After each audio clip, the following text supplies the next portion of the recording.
Salvati. Doobie-doobie-doo. Doobie-doobie-doo. Doobie-doobie-doo. Doobie-doobie-doo. I'm your host, Sabrina Salvati. Doobie-doobie-doo.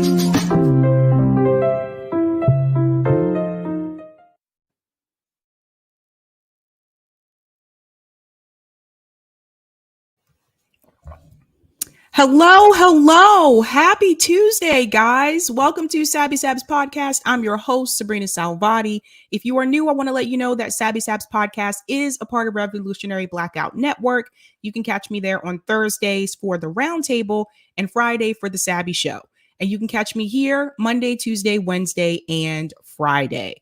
What's going on, guys? Shout out to everyone watching on YouTube, Rockfin, and Twitter. I missed you guys last night.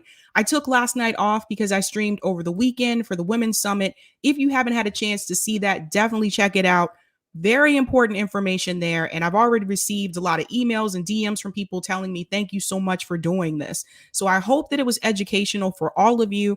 It was great, definitely bringing all these different women together who a lot of times I've never seen on a panel together before. So that was a pretty cool experience. So I want to give shout outs to people in the chat. What's going on? Joe OWS says the United States of America has the best damn politicians money can buy. Well. Welcome, Joe. Shout out to Eric T. Red, who's a Sabby member, says he agrees with Joe. Shout out to Janice. Janice says Russia, NATO, and the U.S. should stay out of Ukraine's civil war. Ukraine should also recognize the separation of Donbas.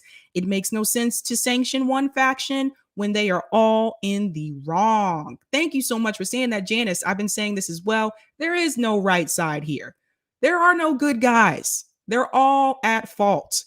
Shout out to Justin says, Gru Sabs, RBM fam. Thank you so much. Shout out to A. Ross, agrees with Janice. What's going on? Saying at night says, good vibes to you too. Greetings, Elijah says, I'm glad the overwhelming majority is anti-sanction right now. Thank you so much for bringing that to my attention. If you haven't had a chance to do so, guys, in the live chat, there is a pinned poll.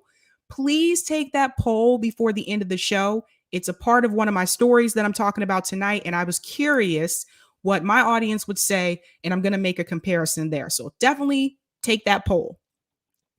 What is going on? CBC voter says doobie-doobie-doo. Shout out Hannah G says Sabby. Greetings, Oz, sends a smiley face. What's going on, Oz? Shout out to the Traveler says, hi, Sabby. Hi, how are you? How are you? Shout out to Delthea Simmons, who's a Sabby member, says, hello, everybody. How is everybody? That is a good question. How are all of you doing right now? I know the past couple of days have been insane if you've been watching the news. Shout out to Mona Tino says, love you so much, girl. You speak the truth. Thank you so much. What's going on? VLX11387 says, it's why I find most of these community-driven polls to be largely useless. Interesting. What's going on? Java the Cat, who's a Sabby member, says, hi, Sabby and friends. Shout out to Savannah, says, hi, Sabby. Hello, Savannah. Leroy, it's always a pleasure to see you. He's a Sabby member, says, comrades, peace. What's going on? Mason says, Marianne Williamson 2024. Oh, that may happen. That may happen. I can't confirm one or the other. What's going on? Sean says, hey, what's going on? Shout out to Corey Leith, says, MPP is a cult. Wow. Shout out to Laura Hansen, says, hi, all, happy today. What's going on? Aspen Fallen says, happy Taco Tuesday. Yes. The one food I could eat every day. I would never get sick of tacos. That is like my jam. I'm telling you. That and pasta. I could eat pasta every day. Shout out to Brent Hudgens, says, congratulations on a great week last week for your show, Sabby, interviews, and the women's event. Thank you so much, Brent. And guys, I found out today that I have officially crossed 11,000 subs. I can't believe it. I feel like it was just last week or either the week before. I said I passed 10K, but I've crossed 11,000 subs. So I'm moving up in the world. Shout out to Kenyon says, hey, Sabby, what is going on, Kenyon? Greetings, SG_1. Hi, Shabby. I think he means Sabby. Loved all the panels last weekend. Thank you so much. Thanks so much. I hope everybody enjoyed those.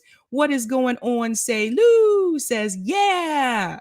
Shout out to Edward Klein says, congrats, Sabby. You deserve it. Thank you so much. And greetings, Echo J says, congrats. All right, ladies and gentlemen, quick shout out to everyone who is a Sabby patron. Thank you so much for your support. It really helps me out a lot, you guys.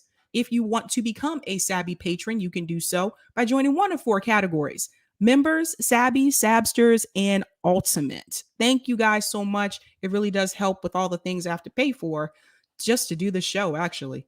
So thank you so much for your support. Their names are also scrolling across the bottom of the screen. And a quick shout out to Tom Wells. Oh, nope. Quick shout out to Tom and to Steph Wells, who just became Sabby patrons as well. I still have to add their names. So I think Eric already did that. All right, guys, let's go ahead and get into it. What are we talking about tonight? So let me go ahead and share my screen here, show you my thumbnail. Doobie-doobie-doo, here we go. All right, tonight we are talking about Bill Maher versus Rashida Tlaib. What is that all about? There's a big event going on tonight at 9 o'clock. Could it have something to do with that? We're going to talk about Breaking Point's cringe poll. Yikes. Wait till you see those results. And we're going to talk about Pramila Jayapal lies again. Why should we be surprised at this point? So, thank you so much for that super sticker, Abeding71. Thank you so much. Thanks so much, Kasim. Thank you. All right, let's do it. Let's do it. Let's go ahead and get started with our first story. And I think I want to start with, let's start with Rashida and Bill. And if you just joined, please answer that poll in my live chat. It's pinned to the top. That is related to one of the stories I am going to discuss tonight. Now, Bill Maher is coming after Rashida Tlaib. Now, for those of you who do not know, the State of the Union address is tonight at 9 p.m. Eastern Standard Time. And Rashida Tlaib has come out against it. In fact, she is actually going to deliver her own speech after the State of the Union address, similar to the way that Bernie Sanders did after Trump's State of the Union address. That was a pretty epic speech. But this is a little bit different this time. Last time, we had a Republican president, and there was an independent, Bernie Sanders, who was speaking out against him. This time, we have a Democrat president, someone would arguably say he's still conservative. And we have a member of the Democratic Party speaking out against another Democrat. Will she go through with it? I don't know. Will they allow her to go through with it? Who knows? But we'll have to wait and see. But I want to show you what Bill Maher has to say about this, because him of all people, he is not too happy about this, ladies and gentlemen. So listen to this. Bill Maher blasts Rashida Tlaib's rebuttal to Biden's State of the Union address. It's like sacking your own quarterback, he says. Okay, I'll get into that in a minute. So let's see. I'm going to see if I can cue up the video here. Give me just a second. It might be an ad.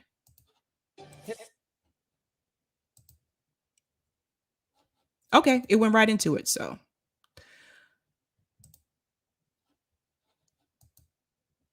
or is that an old one? That's an old one. Forget the video. All right, here we go. So here's the article. I'm going to make this a little bit larger for the people in the back. Real-time host Bill Maher took aim at Representative Rashida Tlaib, the Democrat from Michigan, over her scheduled rebuttal to the President's State of the Union address next week. So this came out towards the end of last week. This is really interesting. I don't know who Bill Maher thinks he is, but To each its own. This, in addition to the traditional rebuttal made by the opposing party, which this year will be made by Republican Iowa Governor Kim Reynolds. Now, I've always seen the opposition party give a rebuttal.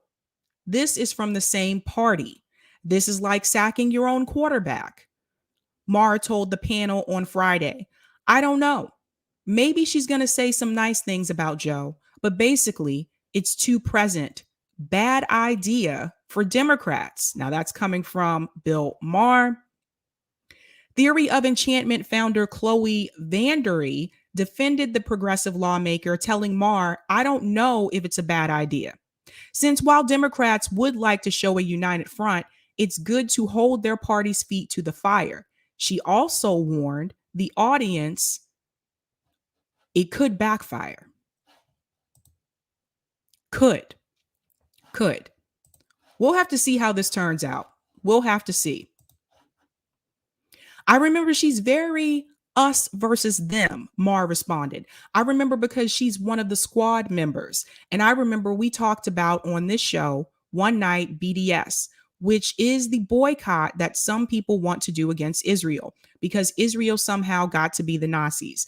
And I said no, that BDS is a bunch of BS. And then Rashida Tlaib called for me to be boycotted. So was saying we shouldn't boycott. And then her answer was, we're going to boycott you. So when people say, why are you so hard on the left these days? BS, like that is why. We have a different opinion about this issue called BDS, and you want to just boycott me. So that was Maher about his discussion with Rashida Tlaib about the BDS issue. So apparently he still has a grudge here. That's the difference between the Democratic and the Republican Party, which is the Democrats are hostage to their crazy minority, and the Republicans are hostage to their crazy majority. Now, this is coming from New York Times columnist Bret Stephens, right? And that's Bill Maher saying, did you write that already? Stephens goes, I just came up with it. Really? Put it in a column. It's good. So, let's talk about this for a second.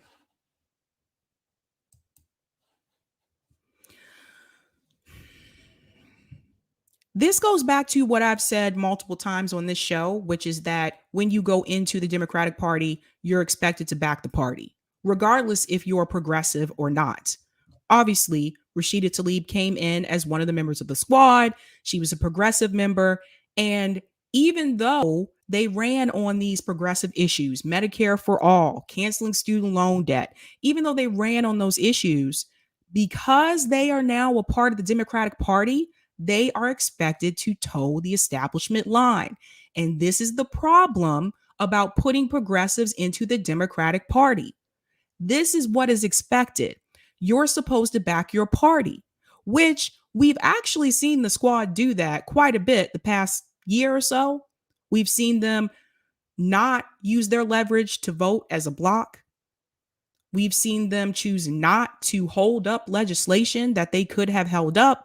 We saw them not force the vote. So for the past year or so, the progressives in Congress have been going along with the Democratic Party. So you mean to tell me this one time they are not allowed to break the fold? They are not allowed to go against the party? This one time?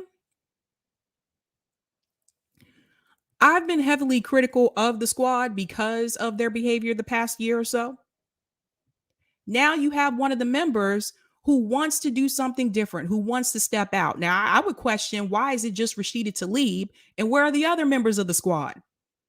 Same situation with Cori Bush. Cori Bush still wants to use defund the police. She stands alone. Where are the other members of the squad? And they're trying to silence her, by the way. So this is why this strategy does not work, you guys. I've interviewed a lot of progressive candidates on this show. You have to go way back to find these videos.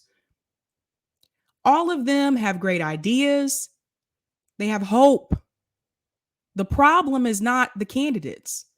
The problem is the system that they are going into. The problem is the two-party system. The problem is that they're going into a party that is owned by Wall Street. And this is not something that we should ignore. So when they do try to make these bold moves, which Rashida Tlaib is trying to do tonight, let's see if they let her do it. They get pushback from people who are part of the party. They will be smeared. They will be slandered. And if they continue that behavior, the Democratic Party, the Democratic establishment will push them out. And we've seen this happen with Cynthia McKinney. We've seen this happen with Ralph Nader.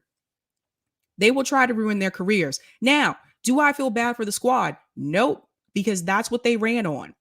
This is what they are supposed to do. They were supposed to come in like the Tea Party, only on the left, and push back against the Democratic establishment and push back against the status quo. That is what they are supposed to do. So Bill Maher's comment to me doesn't make any sense, because if he was paying attention, he knew that that is what they ran on and that is what they were supposed to do. He says it's like sacking your own quarterback. What quarterback? Joe Biden is not leading the country. You guys realize this, right? Joe Biden doesn't know where he is half the time.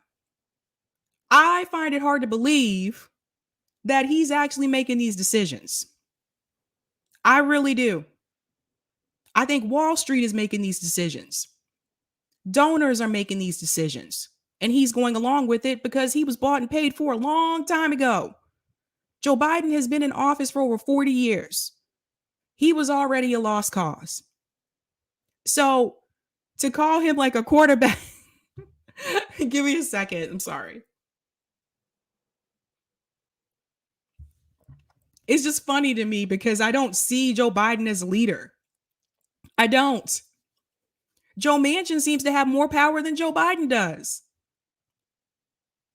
But he's also a rotating villain. There are other members who oppose these things as well. He's the one that's taking the fall because he can still get elected regardless. And even if he doesn't, if he chooses not to run again, financially, Joe Manchin will be fine. He's invested in the coal industry in West Virginia. He'll be okay. He has a yacht. Hello. So I don't consider Joe Biden a quarterback. I don't consider him a true leader. I don't think Joe Biden knows what he's doing. I think he's getting this country into a lot of trouble. And I predicted this. You guys want Joe Biden to run this country? Really? Let's see if she is able to do this tonight. I don't know. One thing that could happen, they could turn the cameras off. Mainstream media can choose not to cover it. That's just the reality, guys. So that could happen. But I find it interesting that so many people are upset with Rashida Tlaib, but they're fine with other people who are going to do this. Watch this. So this is interesting. The Congressional Black Caucus, ladies and gentlemen, them of all people. Now, if you've been watching me for a while, you know I have a lot of issues with the CBC. The CBC backed Joe Biden's crime bill. Yes, it's the Congressional Black Caucus, but they supported Joe Biden implementing that crime bill, which greatly punished Black people. The CBC supported that and backed it. It's one of those things that Cornel West refers to as Black faces in high places that don't really help out Black people or the Black community. Now, I want to show you what they plan to do tonight. For some reason, this seems to be okay. So watch this. The Black Caucus.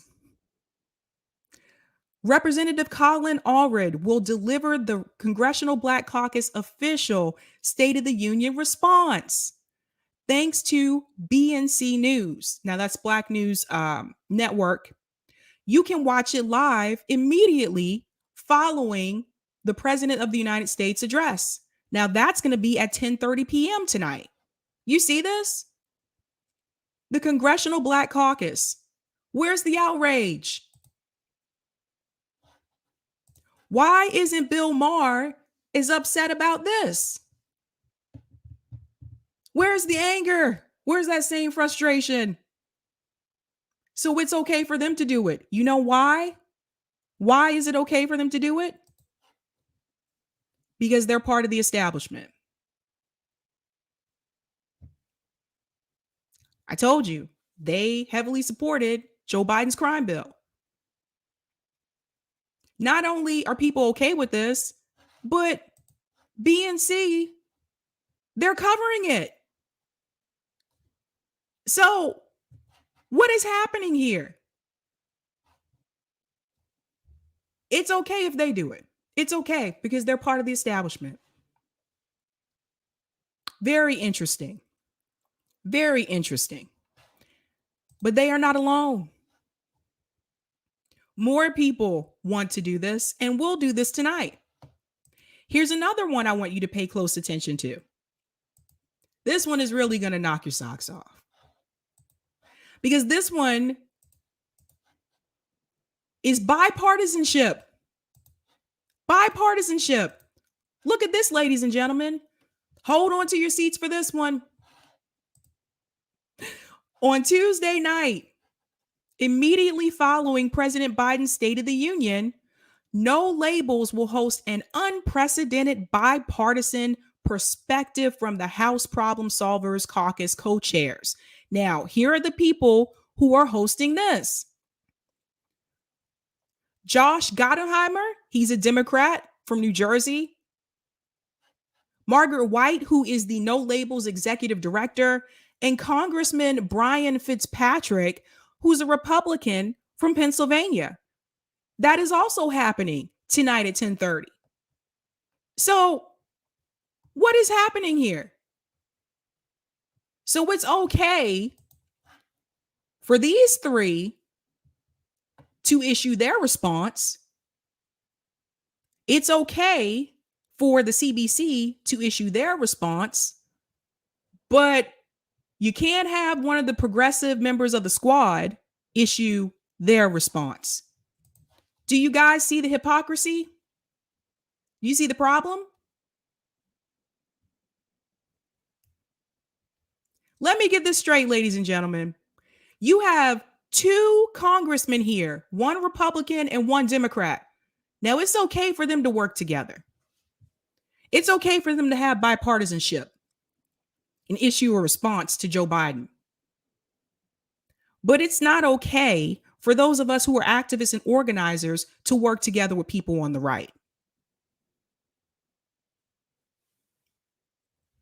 When we do it, it's not called bipartisanship. We're called a red-brown alliance. When politicians do it, it's bipartisanship. The hypocrisy. The hypocrisy. So that is also happening tonight. So this should be rather interesting. I just like to call out. It's just so obvious. It's so obvious. Now, I'm not going to go and give RASHIDA TLAIB a blue medal here. I'm not going to give her an award because at the end of the day, what does this really do? When she was in positions where she could have made decisions that actually would have implemented change, she chose not to. So at this point in time, your speech is too late for me, boo. This isn't really going to change anything. We have Cori Bush out here on Twitter tweeting, I sincerely hope the President of the United States announces at the State of the Union address that he's going to cancel student debt. Really? The talking points. Really? I'm going to go to some of the comments in the chat. This is just ridiculous. It's too late. Too late. Whenever there was some type of action that they could have implemented that really would have helped, they were silent. They can go give a speech though. So no, she gets no medal from me. No medal from me. Too late. Too late. A-Ross says football analogy is so perfect for these people when discussing politics, since it's really all a big game to the wealthy anyway. Ouch. Ouch, ouch, ouch. Both parties are traitors. I love that name. Wall Street been making the decisions in every administration since Reagan. Bingo. Laura Hansen said it's all a play for the puppets, spewing what they are allowed by their puppet masters. Both parties of traitors also said Green Party candidate for U.S. Senate, North Carolina veteran Matthew Hall, giving response to Biden's speech tonight. There's another one. Thanks so much for the super chat, The Traveler. 99% of the CBC is just a bunch of house. I know. I apologize in advance if this gets you demonetized. I know where you're going with that. N and ends with ES. I know. I hear you. Thanks so much for the super chat, S. Breon. It's so hard dealing with family members who still support Joe Biden and watch MSM. It's like a different world. By the way, love your channel, Sabby. Thank you so much. It is frustrating. It's bothersome. Sometimes it makes my head hurt, to be honest with you. Just gonna be honest. I'm like, don't you guys see what's going on here? I just want to scream sometimes. But this is a mess. By the way, at 9:00 tonight, over at RBN, we will be covering the State of the Union address live. Tune in for that. That should be fun. That should be fun. We like to have a good time over there. So these speeches don't mean anything. Again, it's just more, it's performative.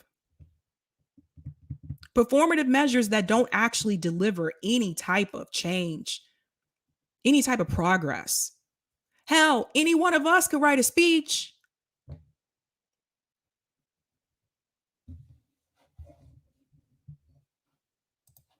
Ilhanna said, we all live in an oligarchy. Our elections are just pick your favorite dictator. By the way, guys, tomorrow night, Caleb Maupin will be back. He's got a lot to say about the Ukraine-Russia conflict. That should be really interesting. If you have not listened to Caleb or you don't follow Caleb on Twitter, definitely follow him on Twitter. He's very knowledgeable about this situation in particular, and very knowledgeable about foreign policy. So I'm glad he's coming on tomorrow night. So I will be starting a little bit later tomorrow at 8 p.m. and he'll be on at 9 p.m. So tune in for that. Tune in. I'll take those comments on Rockfin, Eric. All right. Thank you, Jean. You did a great job on the Women's Summit. Yes, 11,000. Thank you so much, Jean. Jeff B., you were a great host on the Women's Summit. Thank you. Stargazer, bipartisan equals bend over U.S. taxpayers. Oh, I hear you. I'm with you there. Thanks so much. And Anthony sent a smile. So, yeah. Yeah, buddy. Again, guys, if you're just joining, please take that poll at the very beginning of my live chat. It's pinned there. That is for tonight's final story. So let's go ahead and get into the second story. This one, Pramila Jayapal. I really do not know how to turn off these notifications on my computer. It's a new computer. Sorry, guys. I don't know. It just happens. Okay. Pramila Jayapal, ladies and gentlemen. So she's interviewed recently. She's lying again. What else can I say? I have two clips I want to show from her. Both of these clips are from Case Study QB. So shout out to Case Study QB, always producing great work. Definitely follow him on Twitter if you do not already do so. So let me share my screen here.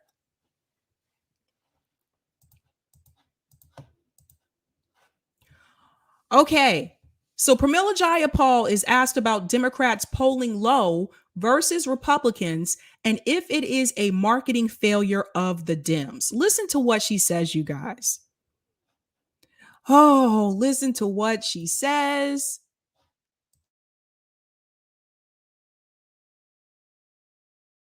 Voters prefer Republicans' handling of the economy over Democrats by double digits, despite Biden's clear economic successes. I'm sorry, I got to chime in already. Look at these numbers, ladies and gentlemen.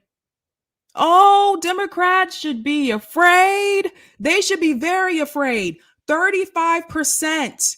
Now, this is in reference to the economy. 54% prefer the Republican Party in reference to the economy, in reference to who is going to do a better job. Now, this is very alarming. I hate to say I told you so, but I told you so. Now, Mehdi, I hope I'm pronouncing his name correctly. He went on to say, despite Joe Biden doing a great job, that's a lie. That's a lie. I'll get into that in a minute, but let me finish the video. Does this reflect the collective amnesia on the part of a lot of Americans, especially in relation to all the damage Republicans have often done to the economy and left behind for Democratic presidents? Or is this a messaging failure by your party, by the White House? Well, I do think that this is why at State of the Union, it's going to be really important for the president to talk about, with this huge bully pulpit of State of the Union, to talk about what we have accomplished as Democrats with the American Rescue Plan, cutting hunger by 32%, cutting child poverty in half, creating more. Gotta stop her there. I'm sorry. Cutting child poverty in half. I've said this before a couple months ago. That is not a bragging point. What about the other half of children? They're just supposed to starve. They're just supposed to stay poor. Like, Democrats need to stop bragging about this. This is not something you should brag about. Well, we save half the kids. Just stop. Just stop. And did they really save half of the kids? Because if I remember correctly, didn't they end the child tax credit? Correct me if I'm wrong, you guys. Let me know. Am I wrong? Let me know in the chat. But if I remember correctly, I thought they ended the child tax credit. And if that is the case, which I believe it is, then they didn't cut child poverty in half. What they did is they put a Band-Aid on a wound and made a temporary solution. They didn't fix the problem. This is a problem. This is what they do. They put Band-Aids on wounds, hoping that this will be enough for now. They never actually resolve the issue. And that's why we continue to have poverty in this country, high numbers of poverty, higher than it should be in a country as wealthy as the United States. This is why things do not improve for Americans in this country, for working class people, for poor people in this country, because all they do is put a Band-Aid on a wound and say, good luck. They don't close the wound. I'll go back into the video.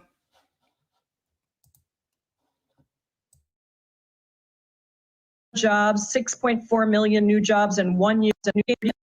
Plan, cutting hunger by 32%, cutting child poverty in half, creating more jobs, 6.4 million new jobs in 1 year. That's more jobs than any president before in the history. Keeping small businesses going through the COVID crisis. So much good that we have done as Democrats. And of course, we're going to have our first Black woman appointed to the Supreme Court with the. Oh, here they come with the virtue signaling. Here it comes. Here it comes. We're going to have our first Black woman into the Supreme Court. I'm sorry. What does that do for poor people? See, this is the same type of message they tried to do with Obama. We got our first Black president. Black people who were living in poverty were not lifted out of poverty because we had a Black president. In fact, the economic situation for Black Americans under President Obama actually was worse. because he chose to bail out Wall Street instead of the American people. While you had all of these companies, these real estate companies that weren't really real estate companies, you had all these companies stealing people's homes, Black people's homes. And the president of the United States and the Attorney General, Eric Holder, chose to rescue Wall Street instead of the American people. There's a documentary about this on Amazon Prime called The Con. You should watch that documentary. They go into great detail about how they were able to pull it off. And it's really scary. But here we go with the virtue signaling, ladies and gentlemen. Never mind that I've seen all these people get evicted, especially during the pandemic.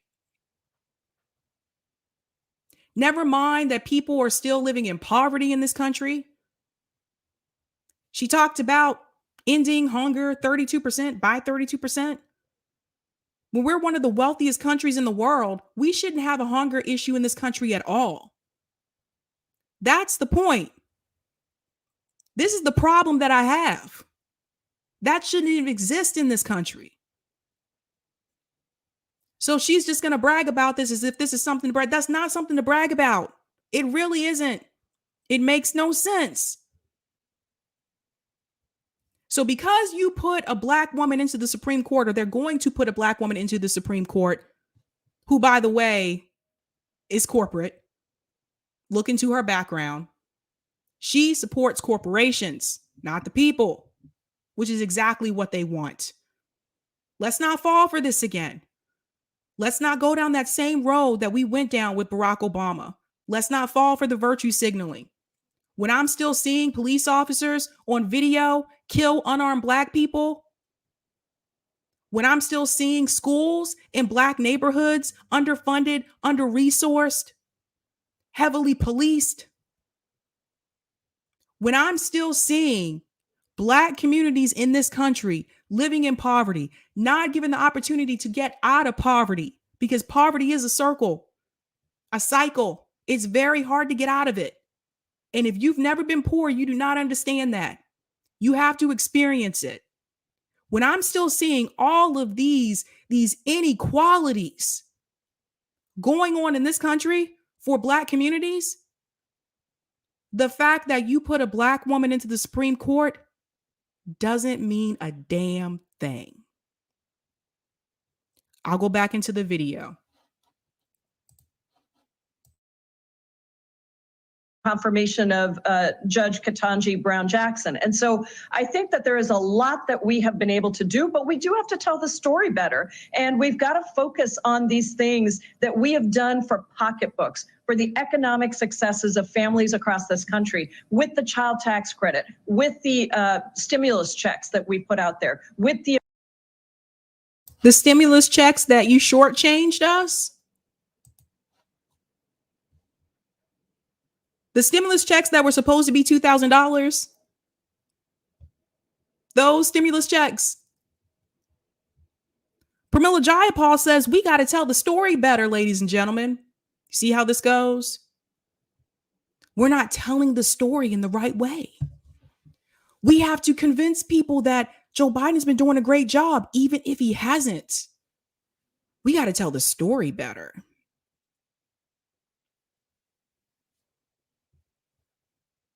They talk about the American Rescue Plan. She mentions that, which was means tested. Should have never been means tested. So I think we need to stop pretending like Joe Biden is like this FDR of the 2000s, because he's not. And even with FDR, it was the people who rose up and pushed FDR. And Black people were left out of a lot of those opportunities, by the way. This is Pramila Jayapal. Every time I see this woman's face, her face to me just says, I'm about to lie. Every time I see her face, her smile looks fake. She should have a t-shirt or have her hat that says, I'm about to lie. Seriously. Let's finish the video. the eviction moratorium, so many things, but we don't always, we're always focused on the next thing. And Mehdi, a lot of our cable news and TV is focused on the divisions, which is legitimate. I understand that. But we do need to talk about what we've gotten done. And we're all on the road trying to do that as we go through. Yeah.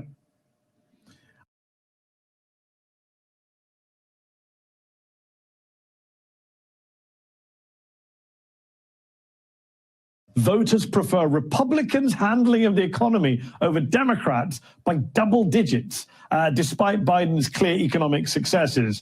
Does this reflect the collective amnesia on the part of a lot of Americans, especially in relation to all the damage Republicans have often done to the economy and left behind for Democratic presidents?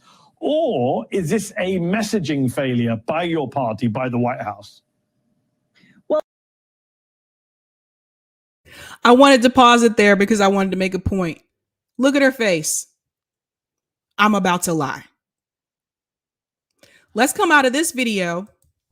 There's another clip that I want to show you. I want to shout out these super chats really quick first. Thanks so much for the super chat, The Traveler. That stat she's quoting, she dodges the fine print, comprehensive UI, child payments, and a $15 an hour minimum wage.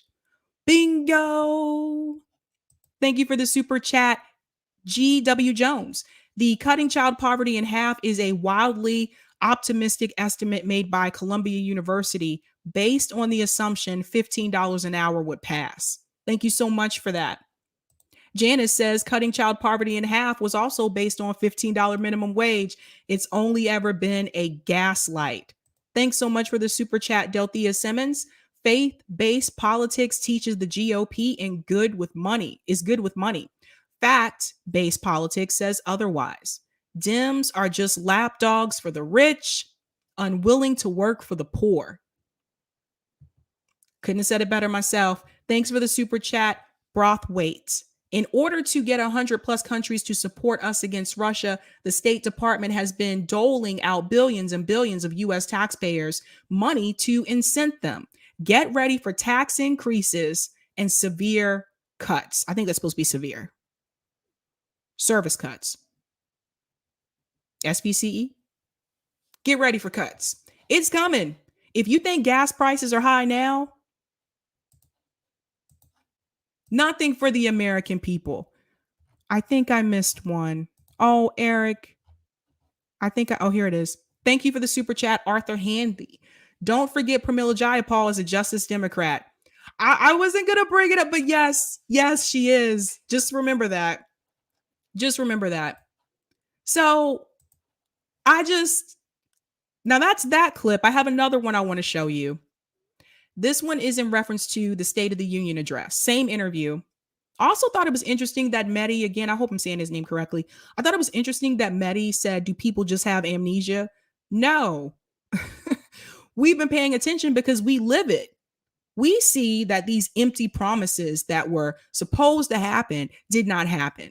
We see that the little bit of scraps that Joe Biden and his administration have tried to feed us is not changing or helping or improving our lives. We see that because at the end of the day, the fact that you put a Black woman in the Supreme Court, that doesn't change the fact that we still have student loan debt. That doesn't change the fact that you have a lot of young people that still can't buy homes. That doesn't change the fact that even though they're saying they created all these thousands of jobs, they're not mentioning how they kicked all these people off of unemployment in September on Labor Day, mind you. They're not telling you what these jobs are. And I've been saying this for the past year. What are these jobs? They never tell you what these jobs were that they created. Are these contract temp positions, full-time, part-time? Do these jobs pay a living wage? What are these jobs they created? I don't see people on mainstream media ask them that question. What are the jobs? We're just supposed to take their word for it, I guess. Now, this is her response to RASHIDA TLAIB planning to give a response to the State of the Union address. Now, listen to what she says here.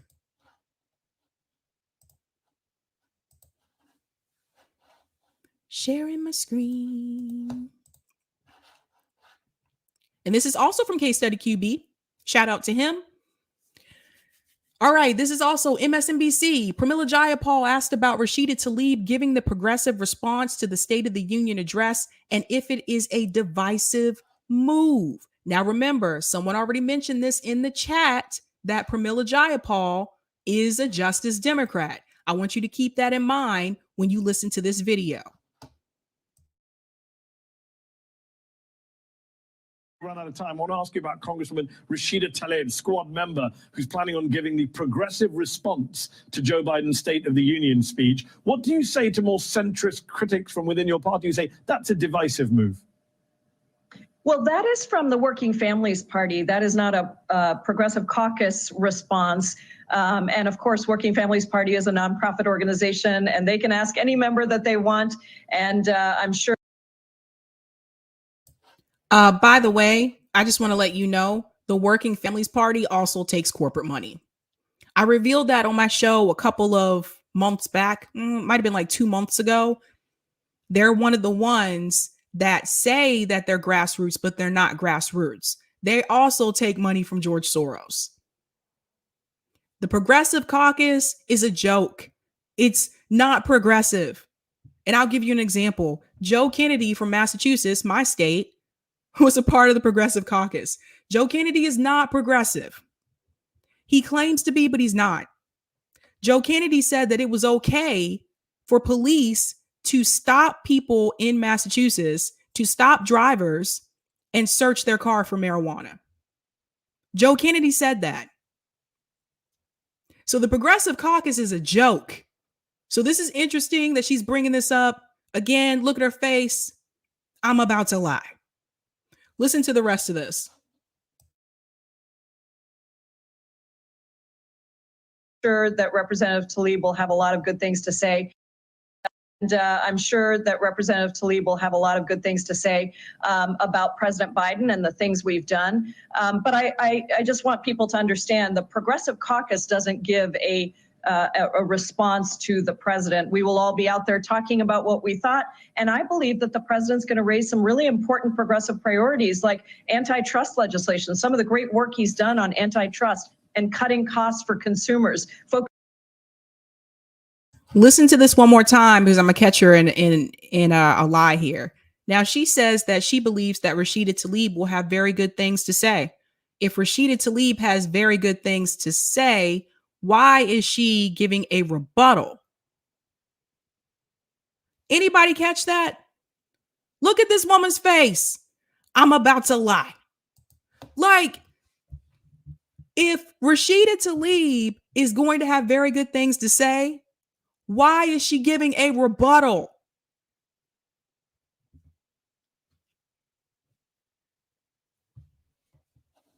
I'll go back in.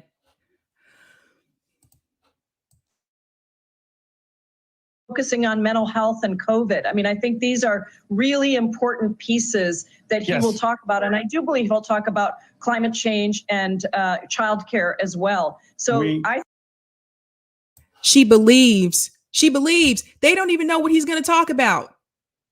They don't even know. She believes. Let's go back. Listen to what she says. About what we thought. And I believe that the president's going to raise some really important progressive priorities like antitrust legislation, some of the great work he's done on antitrust and cutting costs for consumers, focusing on mental health and COVID. I mean, I think these are really important pieces that she said he's going to focus on progressive issues, or she believes he's going to focus on progressive issues. Now, you heard the issues that she just mentioned. You know what I didn't hear? I didn't hear anything about student loan debt.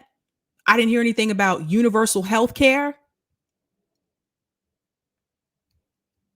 She says cutting costs for consumers. She talks about antitrust. Where's the student loan issue? Where's the universal health care? Progressive issues have been co-opted by the Democratic Party.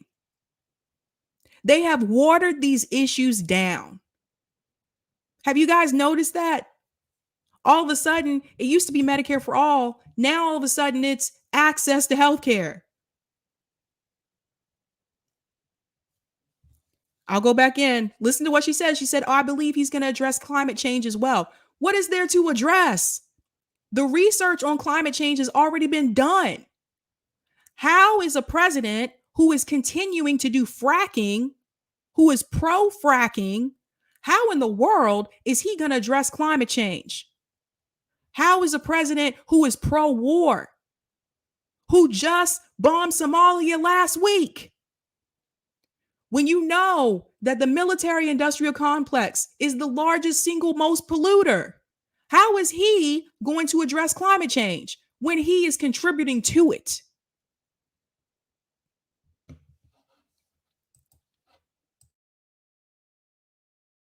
Yes. He will talk about, and I do believe he'll talk about climate change and childcare as well. So I think this is going to be a speech for progressives, but really for the country in terms of what Democrats have done and delivered. We can only hope, and we'll all be watching. Congresswoman Pramila Jayapal.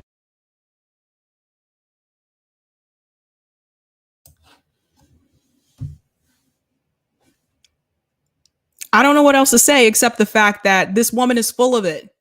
Her and Rokana, they're full of it. How can you talk about progressive issues and not even mention universal health care? How could you not? That was the single, I would say, biggest issue that the progressives ran on. How could you not mention Medicare for all? How could you not mention canceling student loan debt?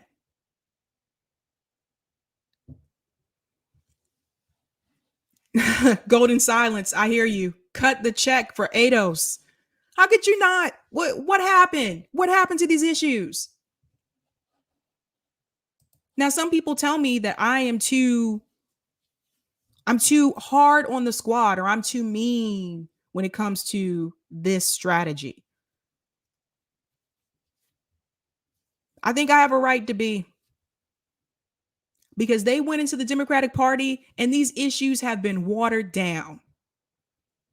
They co-opted it. The Democratic Party co-opted progressive issues, watered them down, just like they had co-opted BLM and watered that down. We talk about the progressive movement. There is no movement. The fact that Bernie Sanders can just walk away from a movement that he started. How do you just walk away from a movement? This is why people don't believe these politicians. You guys know where I stand on this. You know how I feel about this, and I've said this multiple times. Stop voting for the two-party system. They're both bought and paid for, Republicans and Democrats. They are not put into office to help us. They are put there to keep the status quo and to help Wall Street and their donors. That's what they're there for. Not really to look out for the American people. It's a joke. It's a freaking joke at this point. I'm going to go to some of the comments. Thank you for the super chat, Delthea Simmons. Temporary programs don't end perpetual problems. A limited tax credit doesn't end poverty for anyone. That's obvious on its face. Thank you so much for that, Delthea. It's true. Like, really, man, you think people falling for this? Blue Moon Red Wine, what's going on? Says, haha, he called State of the Union to announce a nuclear war. Maybe. Who knows? Who knows? I wouldn't expect to hear much from Joe Biden tonight except word salad. That's what I'd expect to hear. But when you want to look at their time in office, the Democratic Party, this administration has failed. They said they would get a handle on immigration. They can't even figure that out. They still haven't fixed the immigration issue. There's still kids in cages, by the way. All those people who had tears when they were at the border when Trump was in office, AOC, where are those tears now? So that situation still has not changed. Haven't done that. Haven't canceled student loan debt. No $15 an hour minimum wage, which according to Professor Wolf, it should be more than that. I'm going to try to see if I can get him to come back on.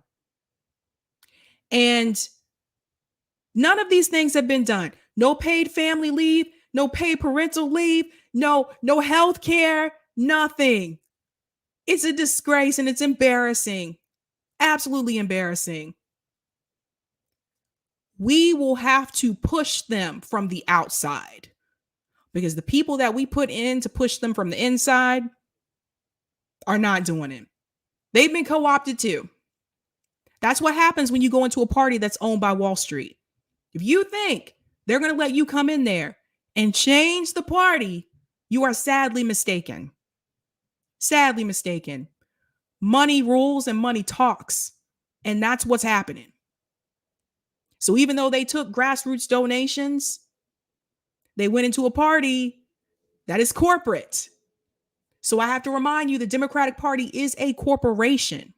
And if you think that a handful of people are going to come into a corporation and just change it, one that has been established for years and controlled, I feel bad for myself that I fell for it. I feel bad that I bought into it and I believed it.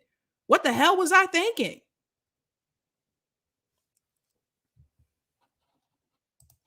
Thanks so much for the super chat, Burke. The people who got us into this economic and social nightmare are now seen as Christ-like figures. The last two presidents, FDR and JFK, actually tried to improve the country, and one was murdered. Well said, Burke. Thanks so much for the super chat, Colin. Hey, Colin.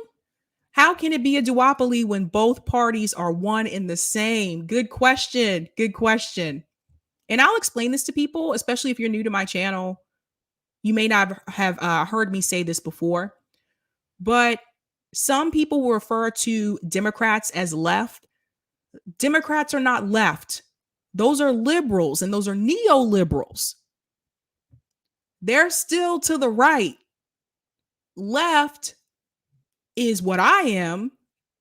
We are further left than the Democratic Party. And I got to be honest with you. Ever since Bernie Sanders, I moved even further left. So the Democratic Party, I want them to stop co-opting the word left too, because they're not left. Delthea Simmons said minimum wage in this country should be $22.50 or above. I think Professor Wolf said 35. I have to go back and check that interview. Gipper99 said, Delthea Simmons, I would love that. Yeah, this is absolutely insane. Insane. They don't look out for us at all. I have friends who are from UK. I have friends who are from Sweden, all these other different countries where it is obvious they try to take care of the people in some way, shape, or form. Now, is it perfect? No.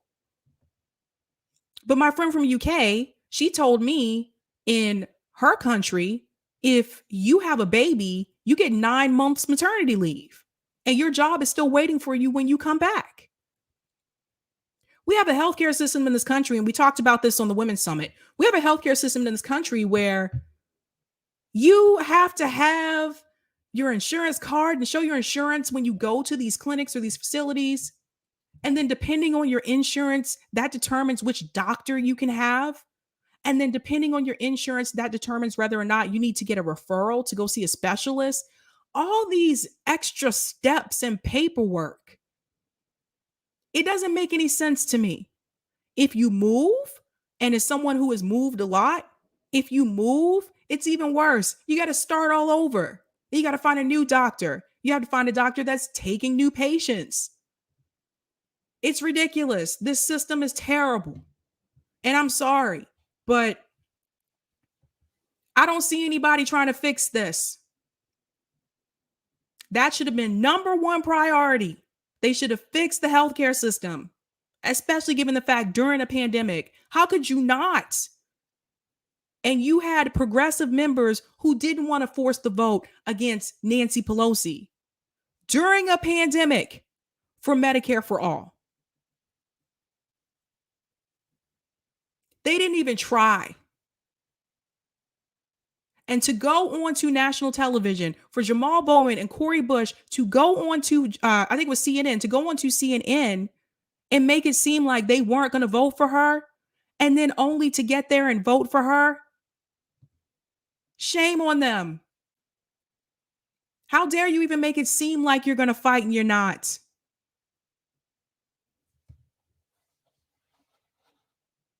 It's 8 o'clock. I got to go to my final story. Now, I hope all of you had a chance to do that poll, because I'm going to bring up those results in just a second.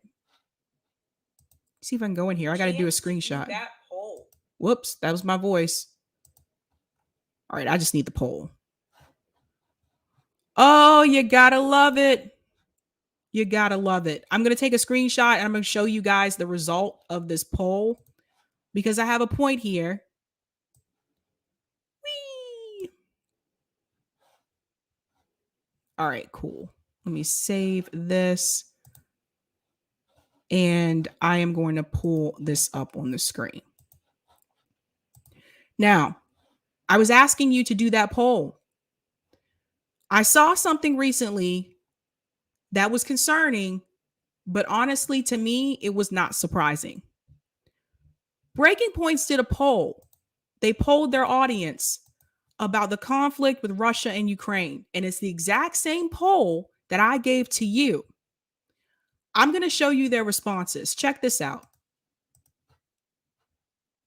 Some of you may have seen this. Some of you may have not. Look at this, ladies and gentlemen. Now, granted, they have more audience members than I do, but this is still a problem. Same poll I just gave you.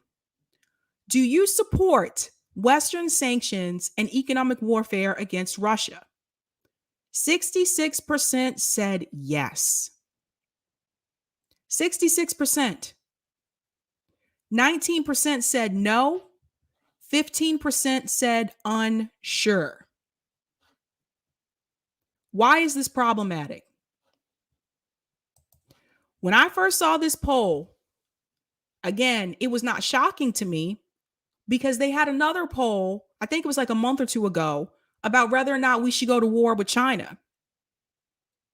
And the majority of their audience supported going to war with China. And that told me something about their audience. And now here we are with another poll about war. And you guys know I'm anti-war and anti-imperialist. And the majority of their audience supports economic warfare. And I want to be clear about this. When I talk about war, I'm not just talking about going on the battlefield. I'm talking about economic war as well.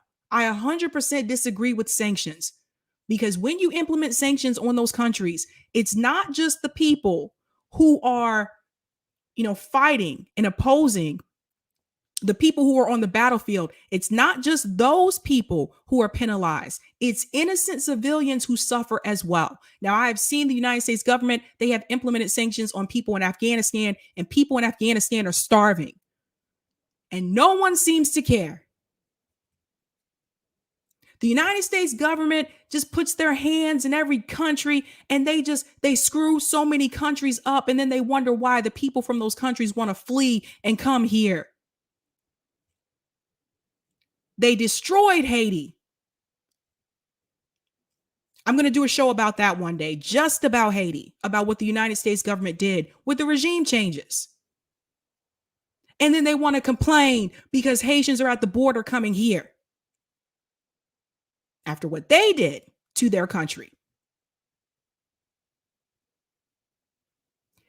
66% said yes. And you have to remember that this is a show that isn't just on the left. You have Sagar, who is on the right, or populist right, whatever you want to call it. But some of the talking points that have come from that show recently about the issue in China and about Russia and Ukraine sound similar to what I've heard on MSNBC or CNN. And when they were on Rising, The talking points were different. Pay attention to what is going on here. Now, Rising is on the corporate algorithm.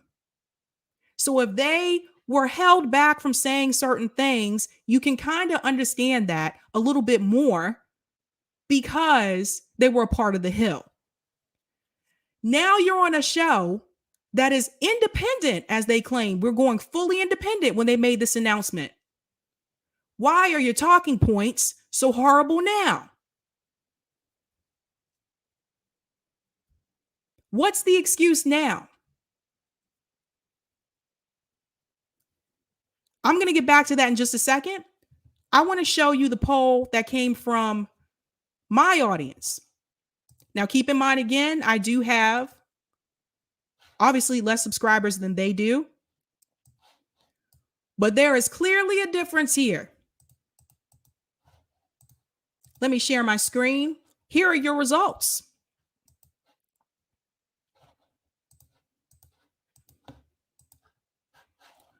Same question, same poll. Do you support Western sanctions and economic warfare against Russia? Only 9% of you said yes. 81% said no. 10% said unsure. Now, I'm sure there's wiggle room with the percentages. Again, I don't have as many subscribers as they do. But the one thing that has been very clear to me is this.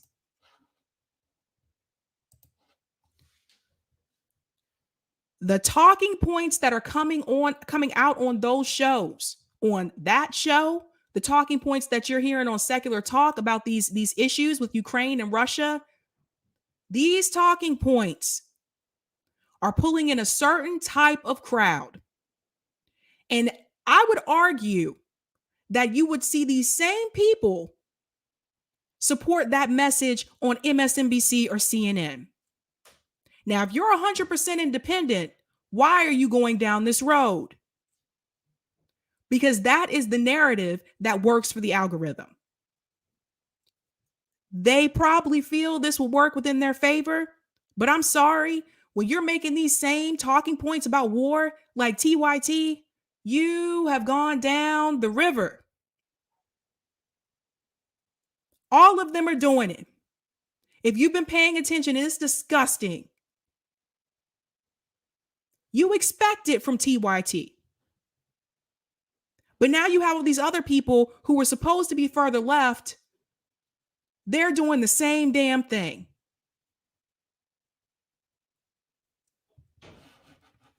This is not cool. This is not okay. And I think they think that this is working out for them, but it is not. I want to show you something else. These talking points just kill me. They kill me. People are leaving. Don't believe me? You don't know how many messages I've seen. I'm just going to show you this one for the sake of time. People are leaving. Look. This is from Jill. Jill Clausen. I just canceled my subscription to Breaking Points. I just canceled my subscription to Breaking Points with Crystal Ball and Sagar with the following note. I am disgusted and offended by your completely wrong coverage of the crisis in Ukraine. This was a subscriber, someone who was paying. It goes on.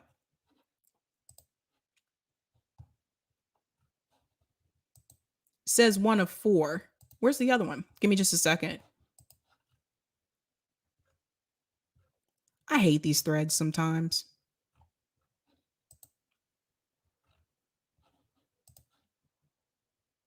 Look, I'm just going to go down. Look at some of the other ones.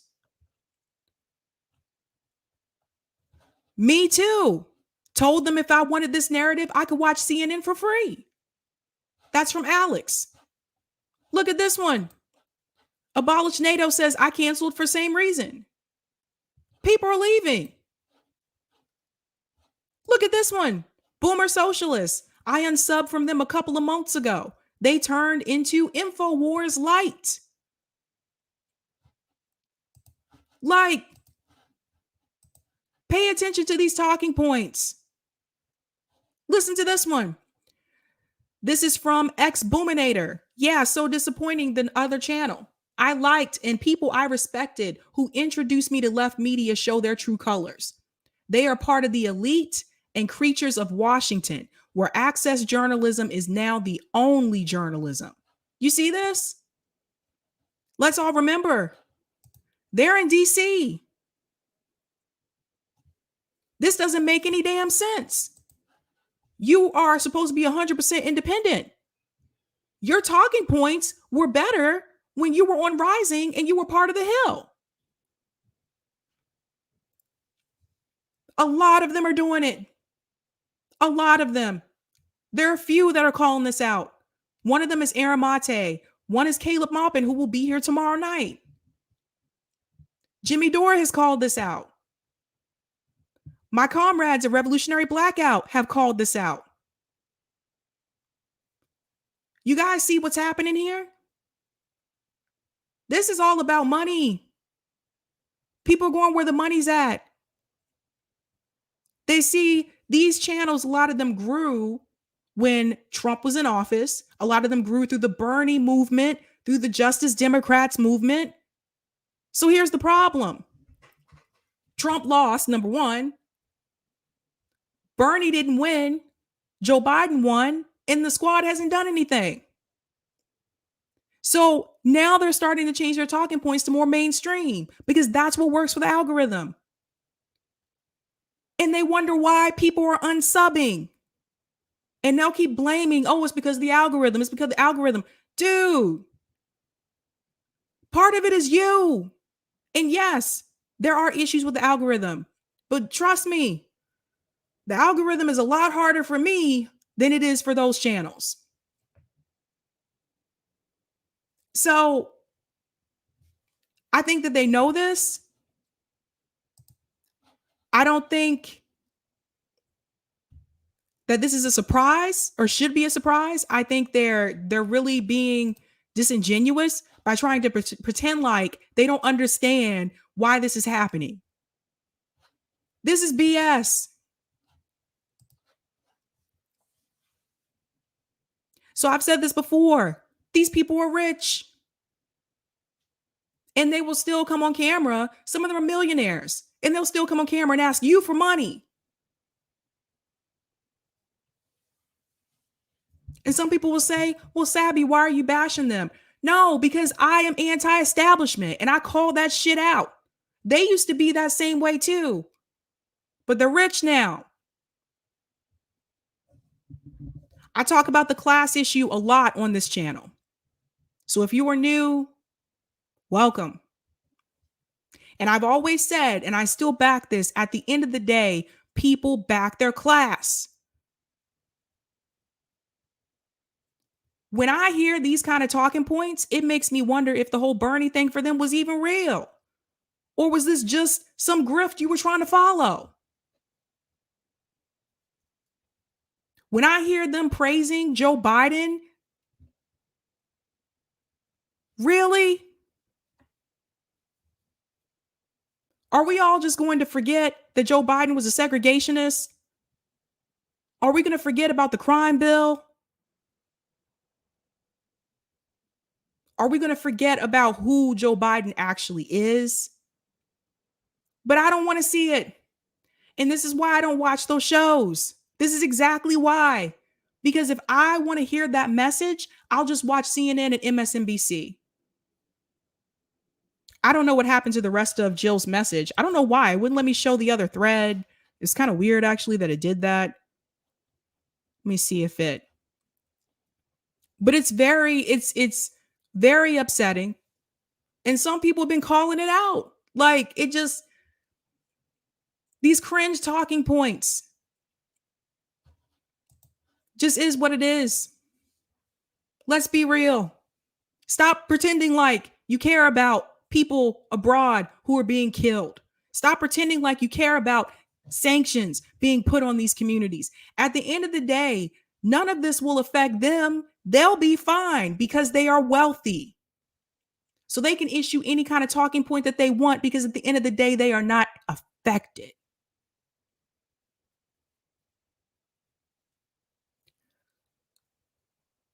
I don't know what happened to some of these channels in left independent media, but I don't even want to call them left anymore. Now, they were good back in the day about bringing some of us over to the left, but I think it's time we need to move past them. Time to move on. I will continue to speak up for people who are poor, working class, people who struggle in this country, because I know what that's like. When you don't know what it's like, you can just walk away. Look how easily Bernie Sanders walked away from his movement. Do you see? I'm going to go to some of the comments. Thanks so much for the super chat, Justin Johnson. FYI, if you support sanctions, you're not a leftist. Hello. You had Crystal on a recent Breaking Points episode saying, well, just a little bit of sanctions. What the fuck is a little bit of sanction? Really?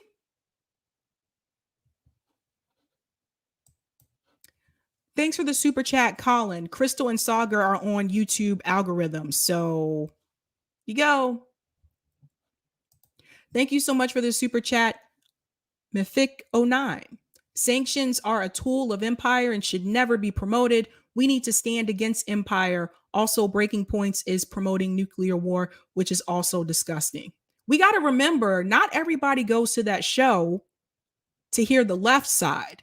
You also have Sagar on that show as well. So that's another thing. It's okay for someone on the right and someone on the left to host a show together. But when we were marching with people for Medicare for All last summer, with people who were on the right, we were called a Red Brown Alliance. You guys see how this works? Thank you for the super chat, Oz. I would enjoy putting together a panel that would easily dominate the debate. Ball and Jetty, Grim, Sove, I don't know who that is, and Kalinsky all day long, every day. Love, Sabby. Thank you so much for the super chat. Thanks so much for this super chat as well, Colin. I can't forget the comments Sagar made about protests with Black people last year that made me can't stand him. I remember those comments too. And you know what kills me? This is another thing. We talked about this on the Women's Summit. Let me tell you guys something. You want to know why I don't have a male co-host? Because I felt that I was strong enough to do this shit on my own. I don't have a male co-host because for years, I've watched these shows where it seemed like every time the woman had to have a man beside her to host the show. And then the man sometimes would make these comments that, and the woman's supposed to be the opposition, but instead of pushing back, she would just nod and smile. You see Crystal do that. When he's making these comments about Russia and Ukraine, the comments that he made about Black people during the protests last year, Crystal sat there and just nod. I don't want to be a nodder.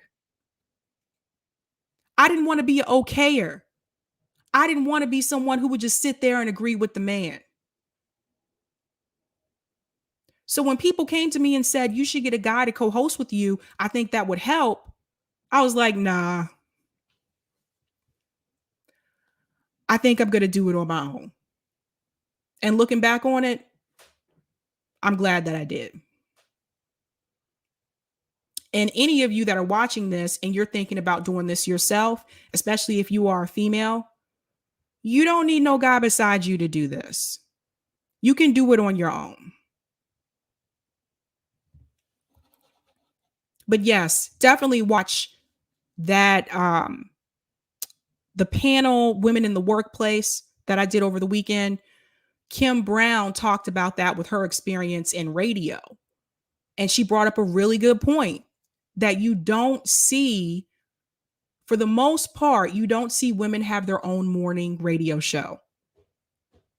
And she's talking about like them having their name on the show, not the Breakfast Club.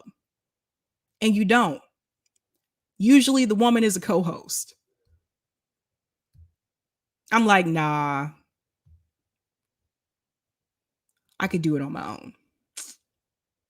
My parents raised me to be independent. I could do it on my own.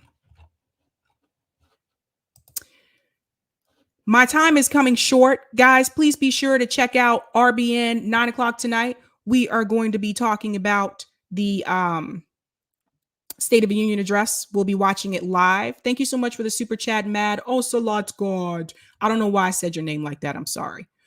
Hey, guys, if you're black-pilled on electoralism, check out time banking. Labor becomes currency. See if there's a time bank near you. Try it out. Booyah. Booyah. Awesome. Thanks for the super chat, Oz. I have two of the best partners hosts in social media, Chandra Master and Amber King. I need them because they are excellent. Thanks so much, Oz. Yeah, they are awesome. Yeah. Thanks so much for this tip on Rockfin Stargazer. Sabby Sabs received a $5 tip. Thank you so much. Some of you asked me to join call in. I did it. I don't like to do things just because, just FYI, that's just how I am. I don't like to sign up for things just because people are doing it. But some of you have asked me if I would do that, so I did. Here's my link. So you can follow me on Callin. Some people already have subscribed, but there's the link there in the chat. I think I'm going to do my first show next week because I really want to hear from you guys. Like, I want to hear your voice. I know this is kind of silly, but I want to hear your voice. I don't know. Like, you hear my voice all the time. I don't know what you guys sound like. So unless those of you that I met in person, but other than that, I don't know what you sound like. So yeah, I would like to hear your voice and hear your opinion about some of these issues as well. So I will be on there starting next week. And now they have an Android app. So that's kind of what I was waiting on because I don't have iPhone. And yeah, would love to hear from some of you guys on there. So I'll start that next week. I'll take that comment from Roger. Thanks for the tip, Roger Meadows. Looks like people reach their breaking point with breaking points. Oh, Roger's so funny. Also, I'm going to tell you tomorrow what happened when I spoke to Chuck Schumer today. Thanks so much on a Zoom call. Oh, okay. I need to respond to that email. I totally forgot. I need to respond to that email. Roger Meadows is making moves, you guys. He's doing great things.